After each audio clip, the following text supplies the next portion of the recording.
अस्सलामु अलैकुम वरहमतुल्लाहि वबरकातुहू। फिर एक बार आपके बीच लाइव हाज़िर हुआ हूँ और अभी आपके बीच आने का एक ही मकसद है कि कुछ लोग सोशल मीडिया पर ऐसे कमेंट्स कर रहे हैं कि मौलाना लोगों को सियासत में क्या ज़रूरत है, और बुज़ुर्ग है तो अपनी मस्जिदों में बैठो, मदरसे में रहो, वहीं पर रह के अपने काम करो, दीनी काम में अपना वक्त लगाओ, सियासी चीज़ों के अंदर आप क्यों पड़े रहे हो।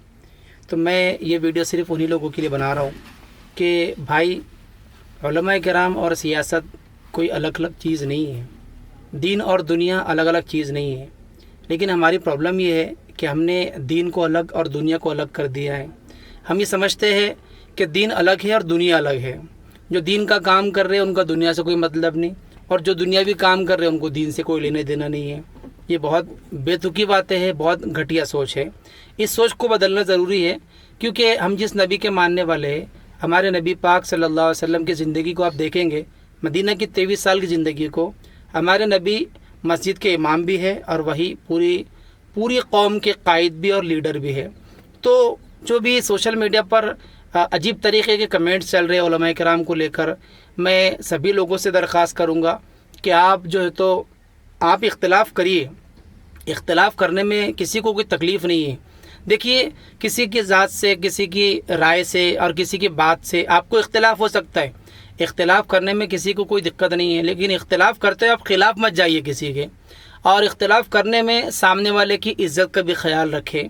जैसा कि हमारे जो उलमाए किराम हैं, हम उनको बोलते हैं कि हमारे सरों के ताज है।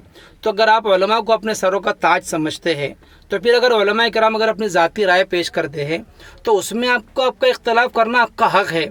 लेकिन इख्तिलाफ़ में आप इस दर्जे तक मत जाइए कि आप उलमाए किराम की ज़ात पर भी कीचड़ उछालने लग जाए।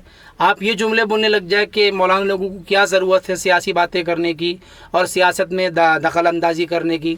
कुछ लोग तो ये कह रहे हैं कि मौलाना सज्जाद नोमानी साहब, तो आप अपनी जगह पर रहिए, आपको सियासत क्या समझती है, आप यहाँ के नहीं हैं, आप दूसरी रियासत से उठकर आए हुए हैं।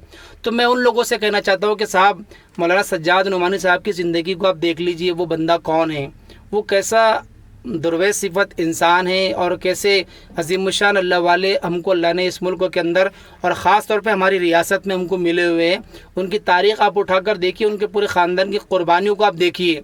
उनको सियासत नहीं समझते तो फिर आपको क्या खाक सियासत समझती है। आप 2 दिन पहले सियासत में कदम रखे हैं, उनकी सारी ज़िंदगी सियासत में गुजर चुकी है साहब। लेकिन ये अलग बात है कि उन्होंने कभी कुर्सी के वास्ते, कभी उन्होंने ओहदे के लालच में कभी कोई कदम नहीं उठाया। वरना उनका पावर गैर जानते हैं, उनकी ताकत को सब जानते हैं, तभी तो जाकर इतना बड़ा इंडिया अलायंस उनके पास आया। और मौलाना ने जो है तो उनके साथ अलायंस करके महाराष्ट्र की 288 सीटों का ऐलान किया है।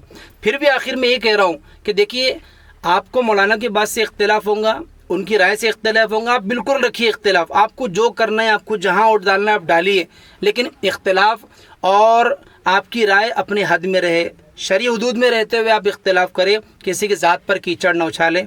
मैं उम्मीद करता हूँ कि वो सब लोग जो सोशल मीडिया पर उलमाए किराम को ट्रोल कर रहे हैं, ख़ास तौर पर मौलाना सज्जाद नोमानी साहब के साथ दूसरे उलमा को भी जो लोग जो तो उनके ऊपर कीचड़ उछाल रहे हैं और जो कहते हैं कि मौलाना लोगों को सियासत में क्या करना चाहिए, वो लोग इस बात को जहन में रखें कि सियासत और दीन अलग अलग चीज़ नहीं है। सियासत दीन ही का हिस्सा है और दीन सियासत के साथ ही चलेगा।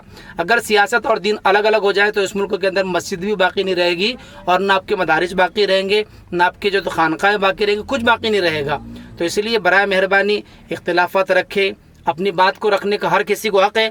हम डेमोक्रेसी में जी रहे हैं, डेमोक्रेसी में हर किसी को अपनी बात रखने का हक़ है। उम्मीद करता हूँ कि आप मेरे मैसेज को, मेरे पैगाम को समझ रहे होंगे। फिर इंशाल्लाह नेक्स्ट वीडियो में आपसे मुलाकात होगी। अस्सलामु अलैकुम वरहमतुल्लाहि वबरकातुहू।